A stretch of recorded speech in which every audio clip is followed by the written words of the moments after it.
Allez, salut les amis, j'espère que vous allez bien. On est déjà quasiment à la moitié de l'année 2025, et si on se fie à l'historique des cycles crypto, eh bien il se pourrait que la fin du bull run, elle arrive déjà dans moins de 6 mois. Autrement dit, on est actuellement en plein dans la période décisive, la période où vraiment tout peut basculer, et donc dans cette vidéo, je vais vous partager les 5 cryptos que je considère comme incontournables, et voire même on peut le dire quasiment indispensables dans votre wallet si vous voulez vraiment performer sur cette fin de bull run. Allez, avant de rentrer dans le vif du sujet, merci à tous ceux qui vont prendre le temps dès maintenant de commenter, de liker et de s'abonner à la chaîne. Et pour ceux qui veulent aller plus loin, pour ceux qui veulent justement bien réussir cette fin de bull run, eh bien vous avez juste à cliquer sur le lien Linktree en description et à rejoindre les différents groupes qui vont vous aider à bien booster vos gains cette année.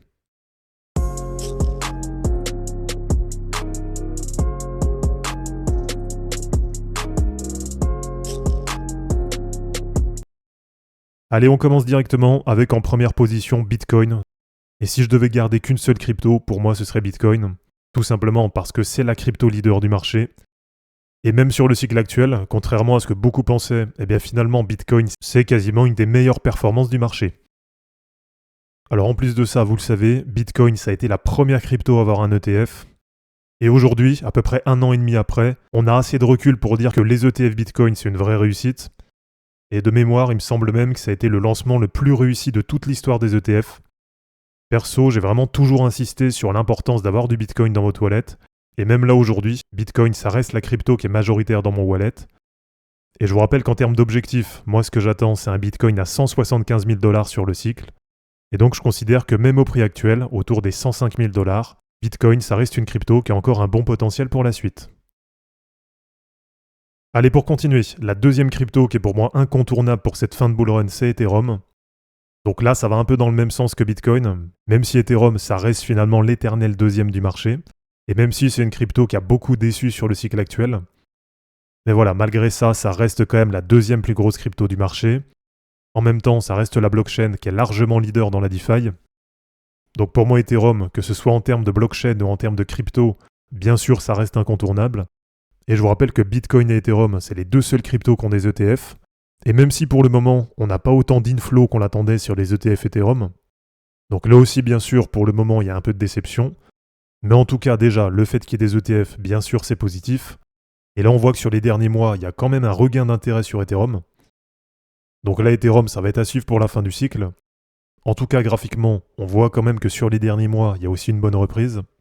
Avec Ethereum qui est maintenant pas très loin de repasser en dynamique haussière sur de l'hebdo. Et bien sûr, un des gros objectifs, en tout cas ce qu'on attend tous, ça va être le break de l'ATH avec le passage des 5 000 $.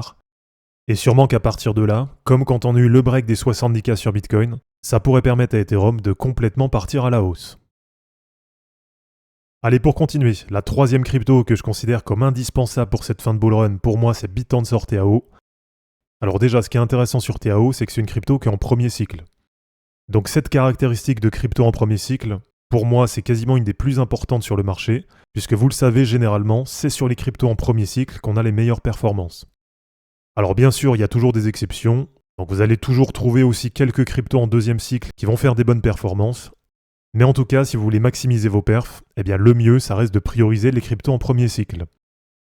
Alors en plus, ce qui rend TAO encore plus intéressant, c'est qu'aujourd'hui c'est le leader du narratif de l'IA, donc il y a un narratif qui fait partie pour moi des 2-3 meilleurs narratifs qu'on a actuellement sur le cycle. Donc là, en combinant tout ça, eh bien pour moi, ça fait de TAO une des cryptos les plus intéressantes qu'on ait sur le cycle actuel. Et sur TAO, il y a aussi un fondamental qui est intéressant, avec des évolutions qui sont aussi super, comme par exemple avec les subnets de DTAO, et puis aussi avec une tokenomics qui est vraiment super intéressante.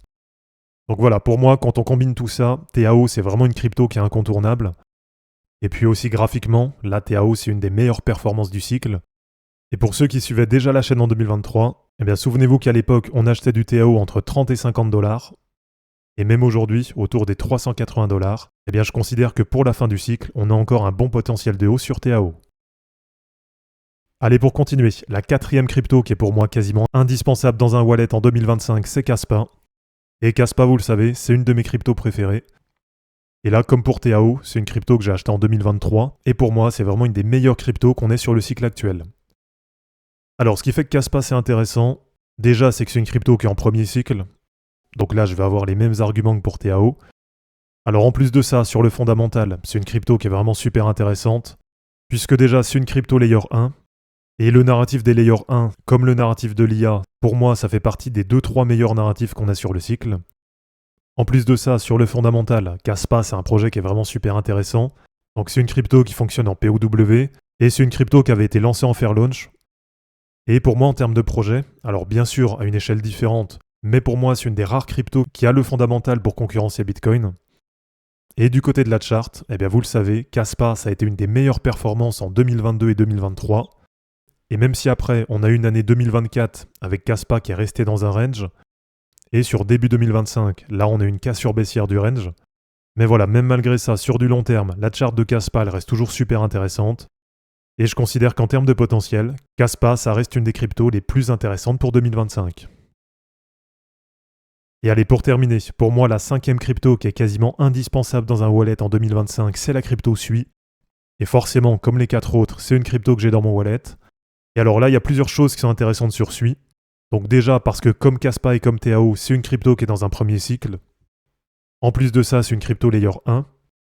Et alors là, contrairement à Kaspa qui a été lancé en fair launch, là ce que je trouve intéressant sur SUI, c'est justement complètement l'inverse. Et c'est justement le fait que SUI, c'est une des cryptos qui est les plus soutenues par les VC.